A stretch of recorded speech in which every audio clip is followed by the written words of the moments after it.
Welcome dear students. आज analogue circuits में हम पीएसएम करने जा रहे हैं एलसी ऑसिलेटर्स के ऊपर।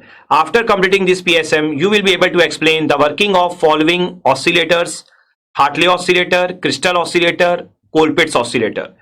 You will be able to determine the frequency of oscillation in Hartley oscillator. तो बेसिकली इस टॉपिक से आप थ्योरिकल टाइप के, न्यूमेरिकल टाइप के, दोनों टाइप के प्रॉब्लम एक्सपेक्ट करते हैं। थ्योरिकल टाइप के प्रॉब्लम जो है वो डेरिवेशन बेस्ड भी हो सकते हैं। तो इस टॉपिक में जो आप न्यूमेरिकल टाइप की प्रॉब्लम एक्सपेक्ट करते हैं वो जस्ट फॉर्मुला बेस आप प्रॉब्लम एक्सपेक्ट करेंगे। तो overall examination point of view से इंपॉर्टेंट टॉपिक है आपके लिए। सो चलिए यहां पर प्रॉब्लम हम स्टार्ट करते हैं।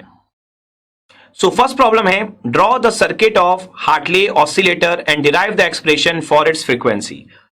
तो जैसा मैंने आपको बोला भी कि प्रॉब्लम आप डेरिवेशन बेस्ड भी एक्सपेक्ट करते हैं, थ्योरिकल एंड डेरिवेशन बेस्ड। तो अगर आप यहां पर देखेंगे तो हार्टले ऑसिलेटर ये आपका एलसी ऑसिलेटर का एक टाइप है। तो सबसे पहले इस तरह की प्रॉब्लम को अटेम्प्ट करने के लिए आप सबसे पहले एलसी ऑसिलेटर के बारे में 2 to 3 लाइंस में डिफाइन कर दीजिए कि एलसी ऑसिलेटर क्या होते हैं और उसका एक टाइप होता है आपका हार्टले। उसके बाद आप क्या करिए, सर्किट डायग्राम ड्रॉ करिए। तो सर्किट डायग्राम ड्रॉ करेंगे आप हार्टले ऑसिलेटर का, जो आपको क्वेश्चन में बोला गया है। एंड सर्किट डायग्राम ड्रॉ कर लेने के बाद इसके बाद जो मैंने आपको कंडीशन सिखाई हुई हैं, ठीक है, वो कंडीशंस पहले आप लिखेंगे। तो यहां पर आप कंडीशंस लिखेंगे और दोनों की दोनों कंडीशन लिखेंगे। मैंने आपको इंपेडेंस के ऊपर भी कंडीशन सिखाई हुई है और गेन के ऊपर भी। तो कंडीशंस, दोनों कंडीशन आपको लिखनी है यहां पर। एंड इसके बाद फिर आप डिराइव करने जाएंगे, ठीक है। तो आप यहां पर डेरिवेशन के लिए जाएंगे, आप डिराइव कर लेंगे।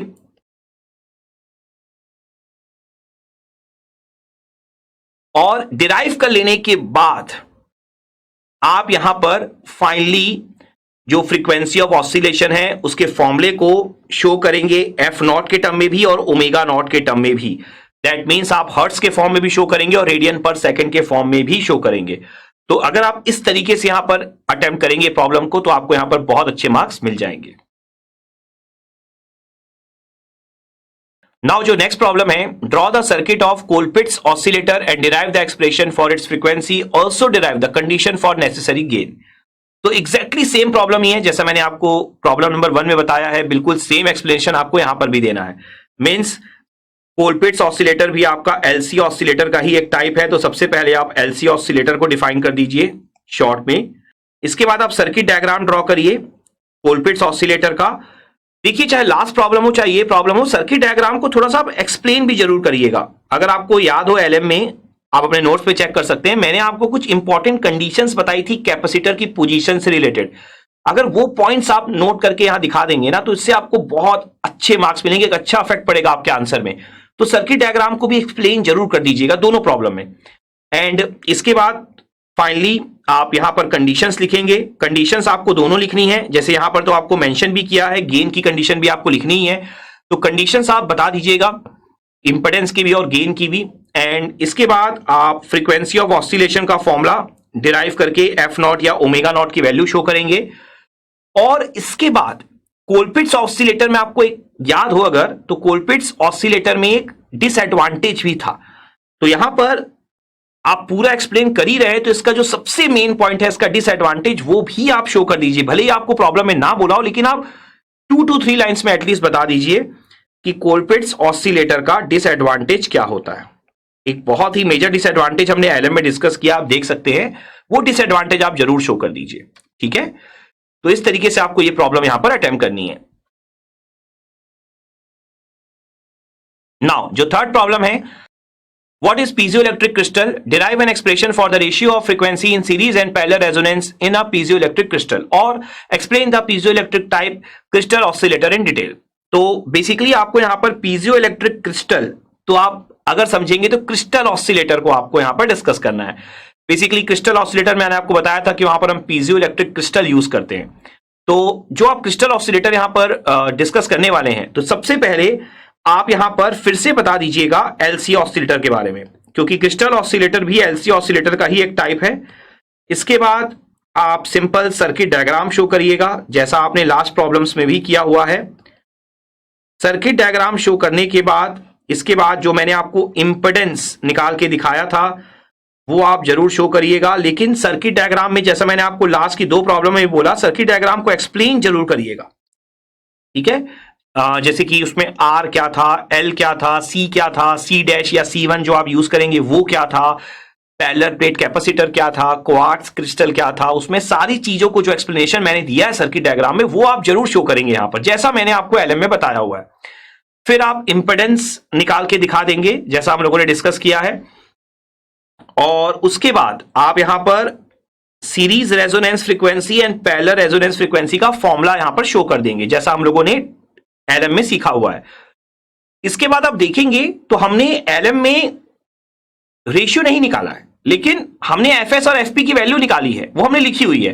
तो आपको बोला क्या है क्वेश्चन में, देखिए ratio of frequency in series and parallel resonance. तो आपको सिंपली पता है कि आपको यहां पर FS अपॉन FP कर देना है।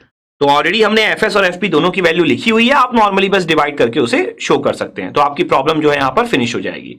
क्लियर है अच्छे से? तो इस तरीके से आप इस प्रॉब्लम को अटेम्प्ट कर सकते हैं।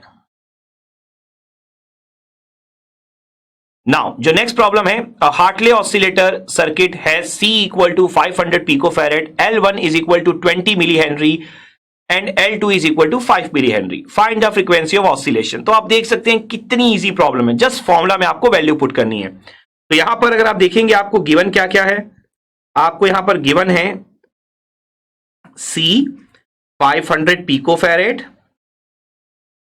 L1 20 मिली हेनरी और L2 ये है आपका 5 milli henry.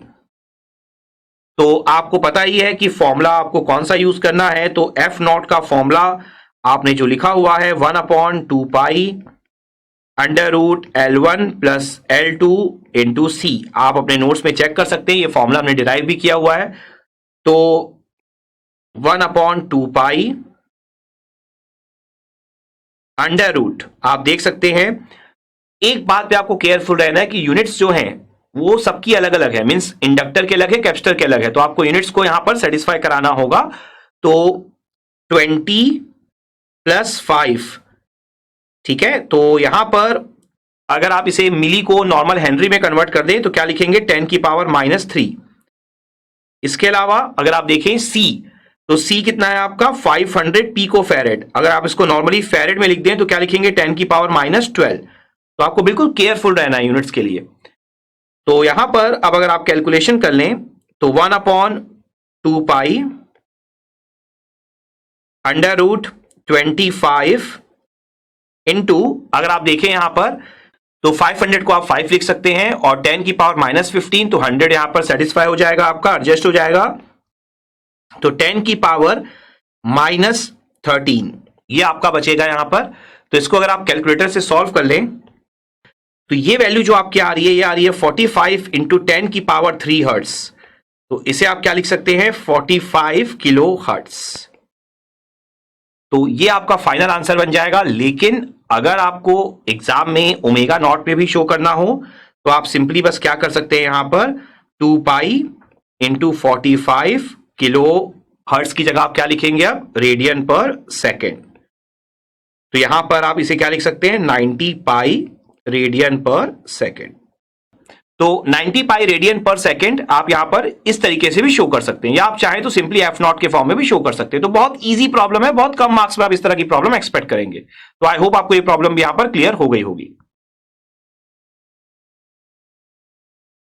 And I hope ये प्रॉब्लम्स डिस्कस कर लेने के बाद आपने फॉलोइंग लर्निंग आउटकम्स अचीव कर लिए होंगे। Now you are able to explain the working of following oscillators, Hartley oscillator, crystal oscillator, Colpitts oscillator. तो बेसिकली जो हमने थ्योरिकल टाइप की प्रॉब्लम्स आज डिस्कस की हैं, जिसपे हमने Hartley oscillator, crystal oscillator and Colpitts oscillator पे प्रॉब्लम डिस्कस किया, और LM में भी हमने डिटेल में इनके पूरे के पूरे सर्किट डायग्राम, डेरिवेशन डिस्कस किए हुए हैं। तो आई होप आपने यहां पर ये फर्स्ट लर्निंग आउटकम बहुत अच्छे से अचीव कर लिया होगा। Now you are able to determine the frequency of oscillation in Hartley oscillator. तो बेसिकली जो हमने फ्रीक्वेंसी ऑफ ऑसिलेशन डिस्कस किया हुआ है हार्टले ऑसिलेटर से रिलेटेड LM में, और आज हमने जो एक प्रॉब्लम डिस्कस की हुई है, तो आई होप आपको ये कंसेप्ट भी यहां पर बहुत अच्छे से समझ में आ गया होगा। एंड आई होप ये प्रॉब्लम डिस्कस कर लेने के बाद और एलएम में सारे कंसेप्ट पढ़ लेने के बाद अब इस टॉपिक से अगर एग्जाम में कोई भी प्रॉब्लम आएगी आप बड़े आराम से अटेम्प्ट कर पाओगे और अच्छे से अच्छा मार्क्स स्कोर कर पाओगे।